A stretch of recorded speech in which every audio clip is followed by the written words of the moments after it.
Pada hari ini kita akan membahas tentang materi reception. Pada materi ini kita akan mempelajari tentang bagaimana memahami penanganan check-in untuk tamu individu tersebut. Bagi tamu yang datang ke hotel, itu ada yang tamunya datang secara individu, ada yang datang secara bergrup atau kelompok. Nah, untuk menyambut kedatangan tamu, di garda terdepan atau bagian yang paling depan itu yang menangani kedatangan tamu adalah di bagian reception. Kita sering mendengar nama reception. Apa itu reception? Iya, betul. Reception itu adalah salah satu dari section yang ada di departemen kantor depan atau front office department, di mana pada section ini tugasnya adalah untuk menangani kedatangan tamu, untuk menangani tamu yang pindah kamar, untuk menangani tamu yang check out atau keluar dari hotel, menangani keluhan tamu atau guest complaint, menangani tamu yang meminta informasi, dan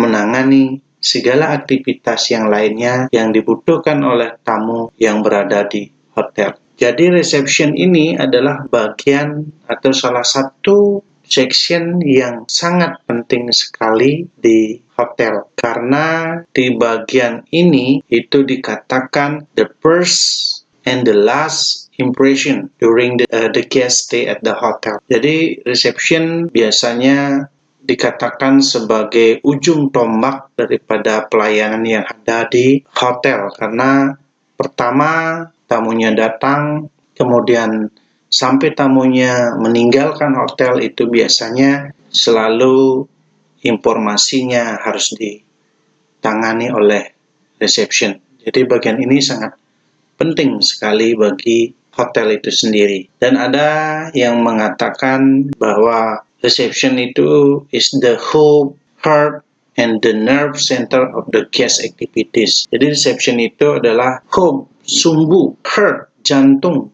the nerve center, pusat daripada kegiatan. Sumbunya, jantungnya, dan pusat daripada kegiatan itu dikatakan ada di bagian reception. Sehingga reception ini adalah salah satu yang sangat vital sekali bagiannya di suatu hotel. Nah, apa saja tugas daripada reception? Yang pertama, tugasnya adalah menyambut kedatangan tamu. Proses kedatangan tamu itu pertama kali akan disambut oleh bellboy secara umum, tetapi yang akan menangani pendaftarannya secara mendetail itu akan ditangani oleh resepsionis. Nah, resepsionis itu adalah panggilan daripada bagian reception. Sehingga kalau di reception, petugasnya itu akan dipanggil adalah resepsionis. Kemudian yang kedua, tugasnya adalah memproses pendaftaran tamu. Setelah tamunya tiba, disambut oleh bellboy, kemudian disambut juga oleh reception, kemudian pendaftarannya itu dilakukan di bagian resepsionis. Apakah tamunya itu yang sudah reservasi sebelumnya atau disebut dengan reservation guest, atau yang belum reservasi sebelumnya disebut dengan walk-in guest. Kemudian yang ketiga, tugasnya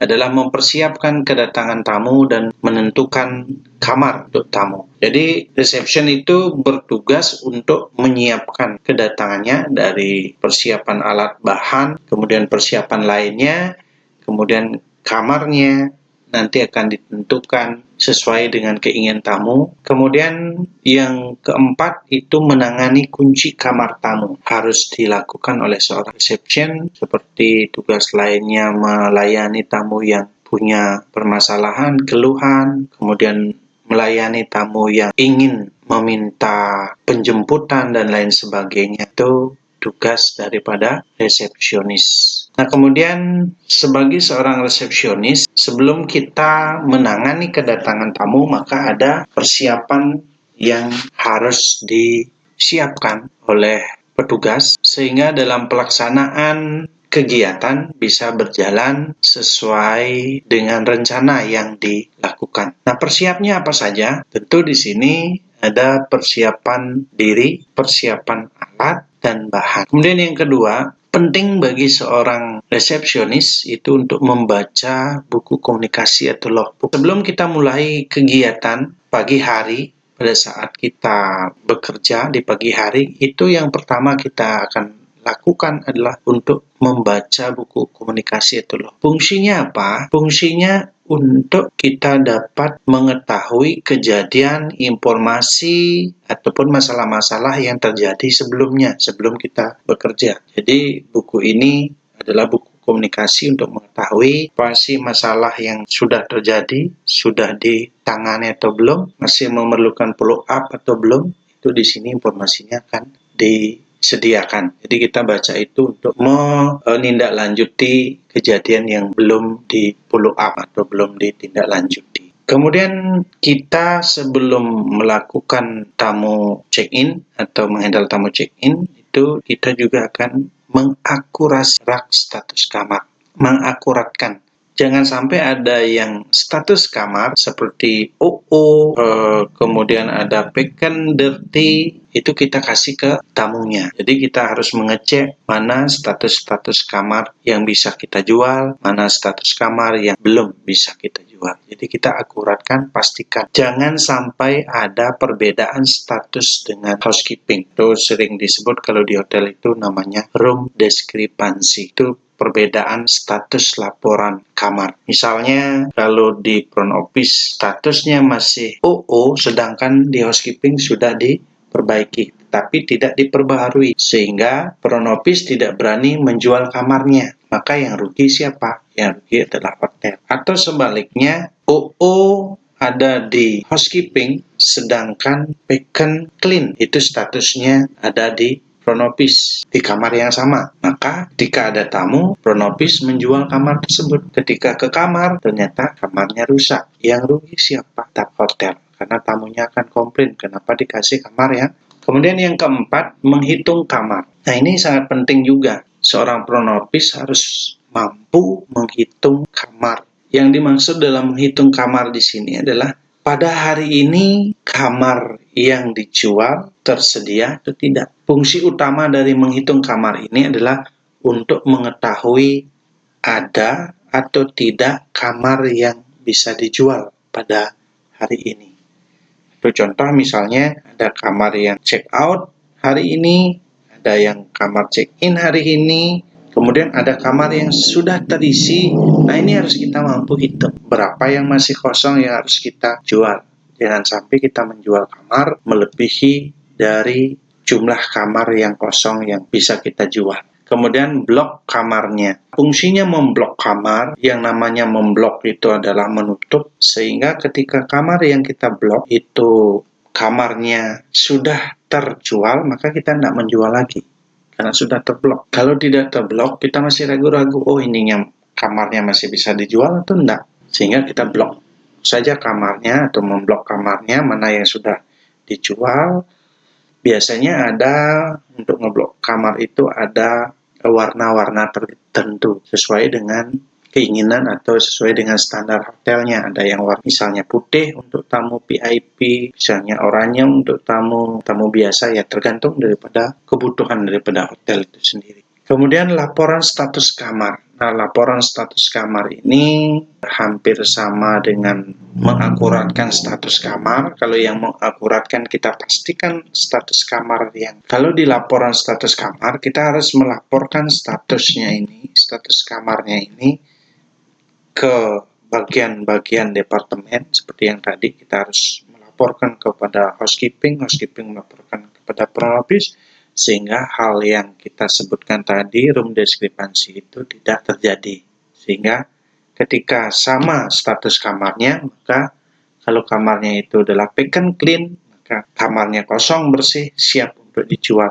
Tapi ketika di front office OO, di housekeeping OO, berarti kamar itu tidak bisa dijual. Kemudian expected arrival list. Nah, expected arrival list ini adalah daftar tamu-tamu yang diharapkan tiba pada hari ini. Kemudian yang ke-8, ada catatan riwayat kunjungan tamu. Nah, untuk catatan riwayat kunjungan tamu ini, tamu yang berkunjung, yang pernah berkunjung itu ada catatannya. Apakah tamu tersebut senang tinggal di hotel atau pelayanannya waktu dia menginap sebelumnya kurang, di sana ada catatan. Sehingga ketika pada saat dia datang sebelumnya, pelayanan kita dirasa kurang, misalnya kamar tamunya itu ada pada is not quiet room, misalnya busy room, pada kamar yang tidak nyaman, terlalu bising, maka ketika dia akan datang berikutnya, kita harus tidak memberikan kamar yang sama kepada tamu. Jadi kita perbaiki pelayannya. Itu fungsinya catatan riwayat kunjungan tamu itu adalah untuk memperbaiki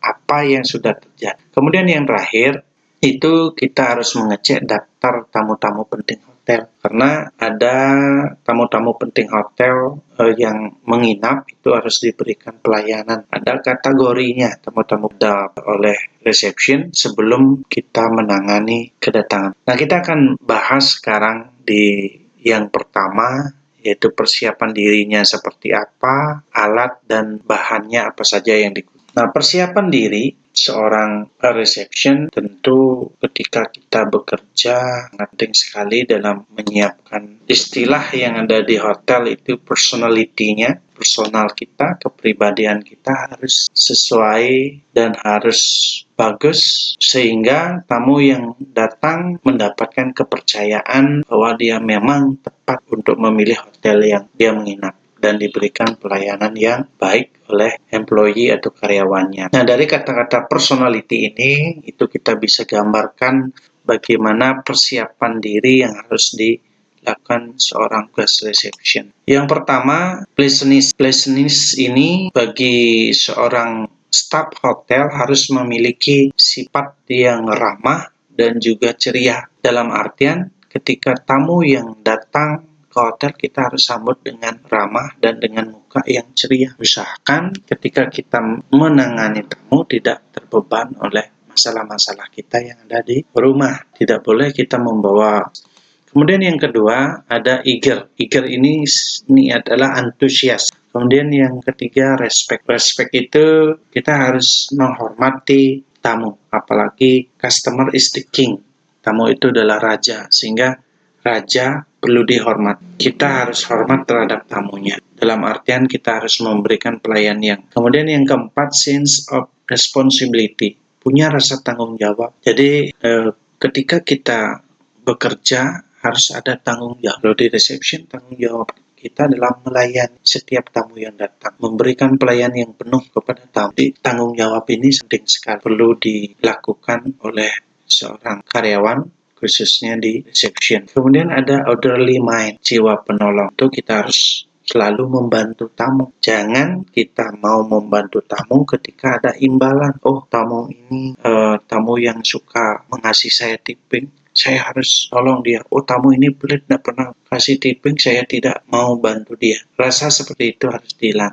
Neatness, kerapian secara fisik. Nah, neatness ini sering kelihatan pada grooming kita, penampilan. Jadi baik dari segi rambutnya, cara berpakaiannya, kemudian accuracy, teliti, akurat. Bagian reception adalah bagian yang vital sehingga dibutuhkan ketelitian yang tinggi, baik itu dalam.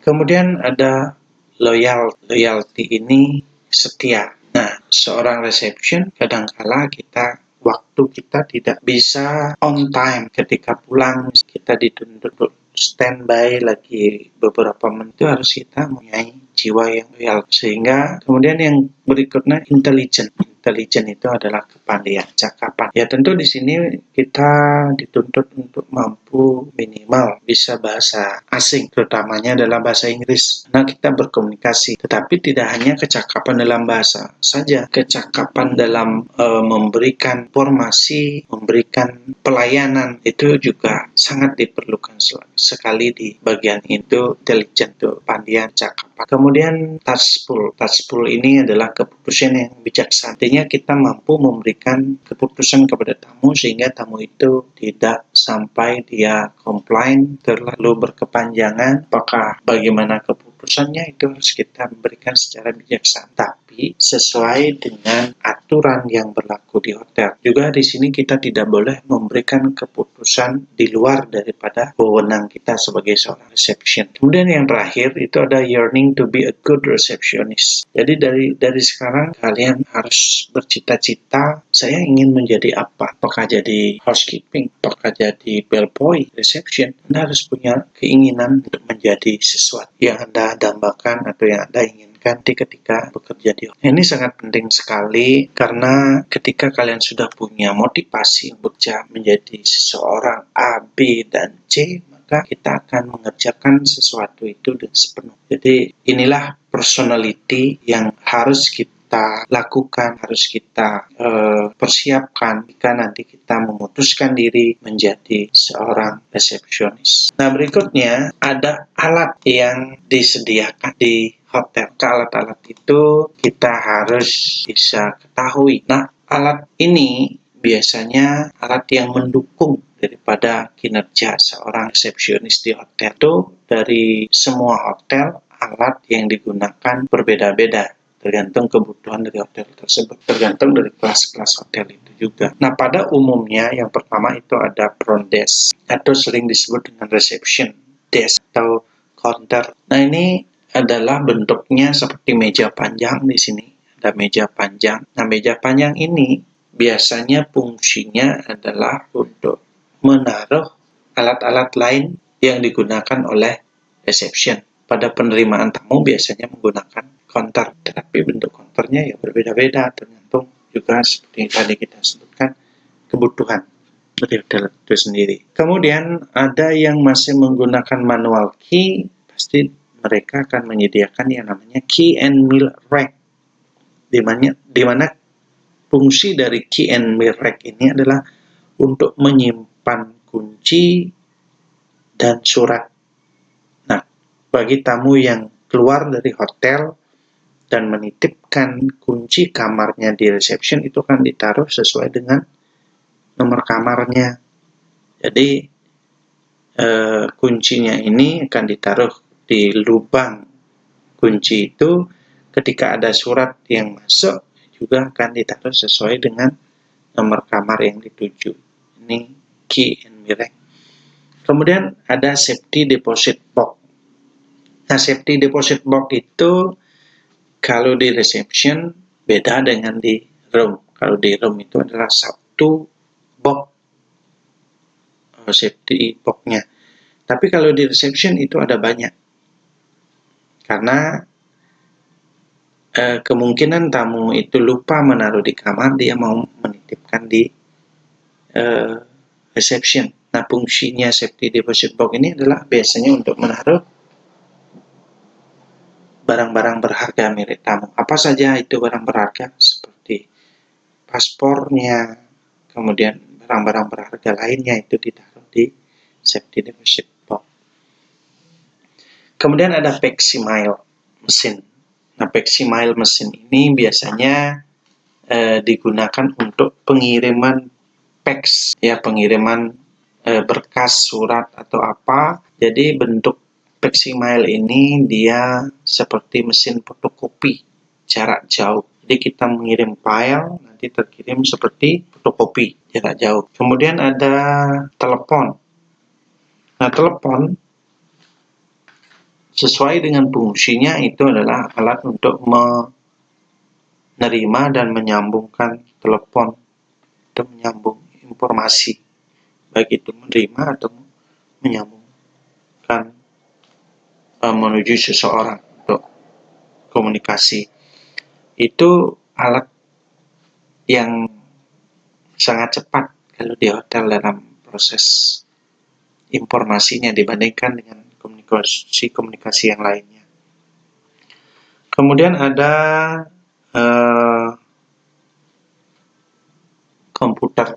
Nah, ini komputer sekarang sudah menjadi kebutuhan semua orang karena bisa mengakses segala jenis informasi itu dari komputer. Jadi ini alat utama yang ada di reception. Kemudian ada juga alat-alat lainnya, misalnya seperti mesin hitung, kemudian ada mesin untuk memposting, ada mesin untuk menggesek kartu kredit, ada mesin untuk menghitung uang, dan lain sebagainya. Itu ada banyak sekali alat yang digunakan di bagian reception, dan seperti yang tadi itu adalah sesuai dengan kebutuhan daripada hotel itu sendiri. Nah, kemudian yang terakhir kita akan membahas tentang bahan atau formulir yang ada di section reception. Jadi formulirnya itu yang dominan yang dipakai biasanya yang pertama itu ketika tamu itu registrasi, ya mereka menggunakan registration form.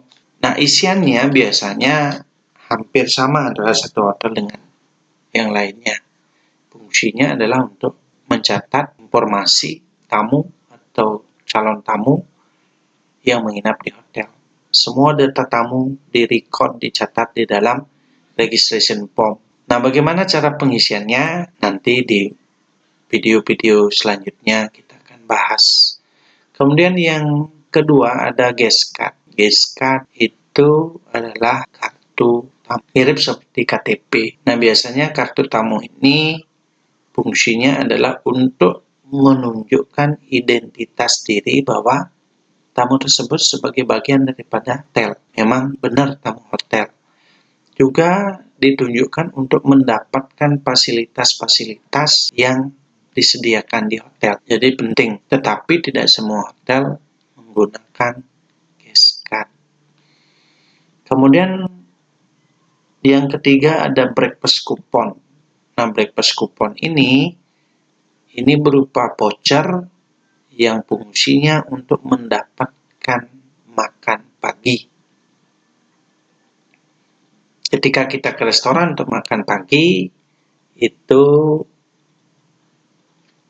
kita menyerahkan breakfast coupon ini kepada waiter atau waitress-nya sesuai dengan tanggal valid on-nya atau tanggal berlaku daripada kupon tersebut. Tetapi banyak juga hotel yang tidak menggunakan voucher ini. Dia menggunakan kunci kamarnya sebagai penunjuk bahwa tamu tersebut menginap. Jadi ketika restoran hanya menunjukkan kunci kamar, jadi dia sudah dapat breakfast. Nah, ini juga tergantung kebijakan hotel itu sendiri.